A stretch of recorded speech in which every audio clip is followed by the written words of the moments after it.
तर धावपटू Avinash Sable staple chess स्पर्धेमध्ये अंतिम फेरीमध्ये दाखल झालाय। आज मध्यरात्री 1:30 वाजता हा सामना सुरू होणार आहे।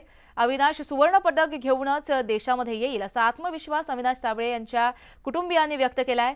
मित्र परिवार आणि गावकऱ्यांनी जल्लोषाची तयारी केली असल्याची दृश्य सुद्धा आपण आपल्या हाती आलेली आहेत। साबळे कुटुंबियांमध्ये सध्या आनंदाचं आणि तितकंच औत्सुक्याचं वातावरण निर्माण झालंय। 1:30 वाजता आपण सर्वजण आतुरतेने वाट पाहतो। ही एक आनंदाची बातमी आपल्याला नक्की भेटेल। उत्कंठा शिगेला पोहोचलेली आहे भारताची हो आत्मविश्वास कसा? हो नक्कीच, कारण की एक आत्मविश्वास आहे।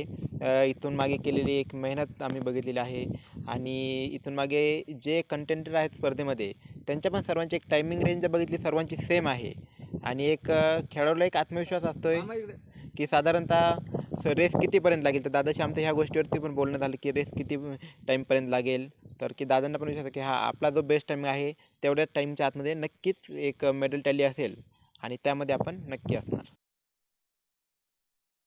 अख्ख्या भारताला आस लागलेली की बा आपला एवढा ग्रामीण भागातला मुलगा आज ह्या ठिकाणी जाऊन आपल्या देशाकरता आपले बीडवासी सगळे लोकांना पण खूप मोठी आस लागलेली आणि त्या सगळ्या लोकांच्या आस समाधान करणार आणि सुवर्णपदकाची आपल्या देशाला कमाई देणार म्हणजे 100% स्वतःचा आपला आत्मविश्वास आहे।